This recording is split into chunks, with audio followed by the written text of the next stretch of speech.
हमारे ऊपर प्रभु की कृपा है, ये हम कैसे पहचाने?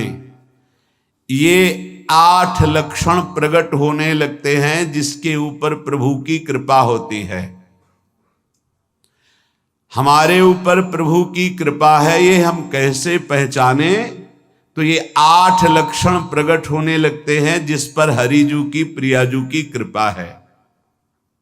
पहला, घोर अपराध करने वाले के प्रति भी दया की भावना, शांति पहला लक्षण है। भाव में भी पहले शांत भाव है। हमारे ऊपर श्री हरिजू की कृपा है, इसकी पहचान ये 8 लक्षण। पहला, शांति, अर्थात घोर अपराधी के प्रति भी गुस्सा ना क्षमा करना, ये हरि की कृपा का लक्षण है। देख लो भाई, घोर अपराधी शब्द तो जाने दो, जरा सा प्रतिकूल हो जाए तो लाख समझाओ पर भ्रकुटी तनी रहती है। भला ऐसा है? अपराधी पर भी क्षमा का भाव होना, ये हरि कृपा पात्र में ही होगा, अन्य में नहीं। तो अगर अपने हृदय में ऐसा लगे कि ऐसा नहीं है तो हरिजू से प्रार्थना करनी चाहिए कि कृपा करो, मेरे में सामर्थ्य आवे। दूसरा, अनुसूया, वो किसी भी के प्रति कभी भी कोई दोष दर्शन ही नहीं करेगा। दोष कथन, दोष श्रवण की तो बात जाने दो। अनुसूया, दूसरों के गुणों में दोष ढूंढना, ये नहीं होता। हरि कृपा पात्र में ये नहीं होता। ये सब भजन के नाश करने वाले। जैसे पहला अपराधी पर क्रोध कर देना, तो माया ने भेजा इसीलिए था कि तुम्हारे साथ व्यवहार ऐसा करे कि तुम क्रोध करो। क्रोध करोगे तुम्हारी ऊर्जा शक्ति नष्ट हो जाएगी, अध्यात्म में जो चलने की थी। और कहीं तुमने संकल्प कर लिया तो भजन शक्ति नष्ट हो जाएगी। तो अगर भजन बल है तो गया, जरूर उसको दंड मिलेगा, पक्का मिलेगा, 100% मिलेगा, लेकिन आप खाली हो गए। ना भजन करने की वृत्ति रहेगी और ना भजन रहेगा, दोनों बात। अनुसूया, किसी के सद्गुणों में दोष देखना, गुणों में दोष ढूंढना, ये हरि कृपा पात्र में नहीं होता। ये बहुत मंगलमयी बातें हैं जिससे हमारा भजन मार्ग पुष्ट होता है। तीसरा, वो बाहर से और भीतर से पवित्र रहता है, हरि कृपा पात्र।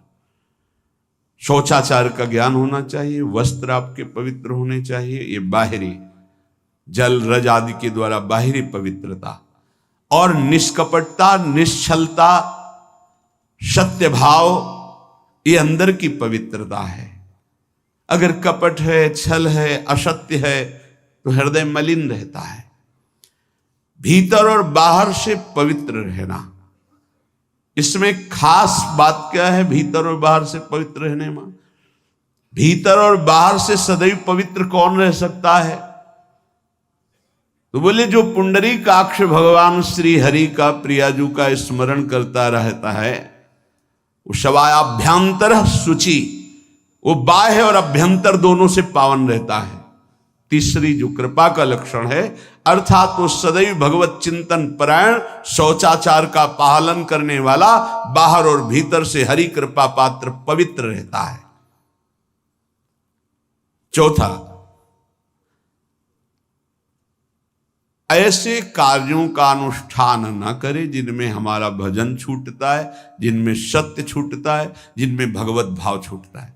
जैसे आपके ऊपर कृपा हुई, आप भगवत मार्ग में चल रहे हैं, अब आप ऐसे संसारिक कार्यों का अनुष्ठान कर रहे हैं जिनमें आपकी चित्तवृत्ति बिल्कुल भगवत विमुख हो रही, तो जीवन का लाभ क्या होगा?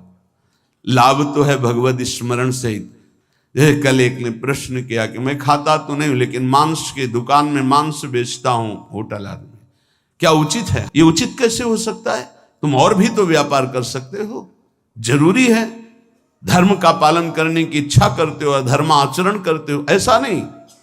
तो विरत बहुकर्मा, उन कर्मों से हमें विरत रहना है जो हमारे धर्म के विरुद्ध है, जो भजन के विरुद्ध है। हरि कृपा पात्र ऐसे कर्मों का अनुष्ठान कर ही नहीं सकता।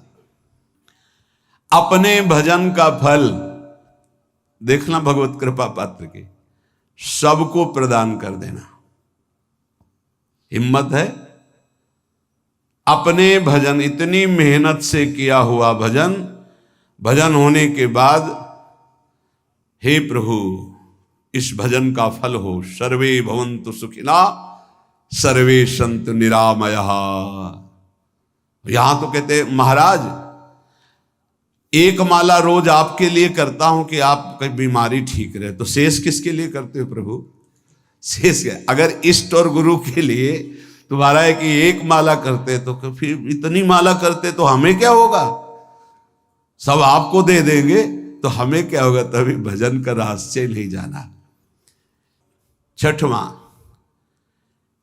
अपने भजन से अपने लिए कुछ भी ना चाहना, और दूसरों की तो बात जाने दो, दूसरों से कुछ ना चाहना ये तो ठीक है, अपने भजन से अपने लिए कुछ ना चाहना है हिम्मत। देखो ये हरि कृपा पात्र में हिम्मत होती है। अपना भजन अपने प्रयोग में ना लाना, इसका भी आंतरिक रहस्य है। अपने प्रयोग में आप शरीर को लेकर के बोलेंगे, अगर स्वरूप को लेकर तो प्रयोग की कोई वहां जरूरत ही नहीं, स्वरूप पूर्ण काम है, वहां कोई अभाव नहीं। जब आप कोई भाव अपने लिए करेंगे तो देह भाव होगा, देह भाव से किसी विषय की मांग होगी। विषय पूर्ति भजन का फल नहीं होता, भजन का फल होता विषय निवृत्ति। बहुत जोर की बात है, कैसे समझ में आए? अपने भजन का भी फल अपने लिए नहीं, दूसरों से कुछ चाह रखना तो बात ही जाने दो, भजन से भी कोई अन्य सुख की चाह नहीं हुई। क्या चाहिए? भजन ही बनता रहे, भजन का फल भजन बनता रहे, खूब निरंतर जप करते रहे। सातवां, किसी भी मान सम्मान कीर्ति पद प्रतिष्ठा के मिलने पर हृदय का असंतुष्ट हो जाना, यह हरि कृपा पात्र का लक्षण होता है। प्रणाम नमस्कार जय हो तो हृदय में असंतुष्ट हो जाना चाहिए। कोई किंचन मात्र अभिमान न उदय हो जाए। प्रभु बचाओ, ये माया की चकाचौंध से बचा लो नाथ। कौन सा अपराध बन गया कि आपकी जय की जगह यहां हमको ऐसा सुनना पड़े। मान प्रतिष्ठा कीर्ति जिसके लिए बड़े बड़े लालायित रहते, हरि कृपा पात्र को विष की तरह चुभती है। और आठवां, किसी भी प्राणी समुदाय से संबंध ना रखते हुए सब पर दया की भावना, सब पर कृपा की भावना, सब पर करुणा मैत्री, पर किसी से ममता नहीं। ये सूत्र बहुत व्यवहार में प्रयोग करने योग्य है। सबसे करुणा और मैत्री, पर किसी से ममता नहीं। करुणा तो करी भरत जी ने, मैत्री भी की मृग से, पर ममता रहित नहीं रहे। ममता कर ली तो अगला जन्म हिरण का हो गया। ममता नहीं रखनी। निर्ममो निरहंकारा, करुणा मैत्री तो करनी है, जैसे इसमें आदेश है, गीता में जी आदेश है, अद्वेष्टा सर्वभूतान मैत्र करुण एवच, पर निर्ममो निरहंकारा, ये साधक की चतुरता है। प्राण मात्र पर दया कृपा करुणा मैत्री, पर ममता नहीं। ममता किसी से, और यहां करुणा मैत्री ये तो गायब हो गई, केवल ममता रह गई है। अपने शरीर से ममता, शरीर संबंधियों से ममता, विषय भोगों से ममता, यही जहर है। संबंध में ये ममता ही जहर है, विचारों में अहंकार जहर है, कर्मों में ये आसक्ति जहर है। इसी जहर को मिटा दे तो जीवन मुक्त महापुरुष कर्म करते हुए, विषय सेवन करते हुए, वार्ता करते हुए, विचार करते हुए, बिल्कुल जहर रहित उसका जीवन हो गया। तो ये 8 बातें हरि कृपा पात्र में होती हैं, इनको बार बार सुनना और हृदय में धारण करना।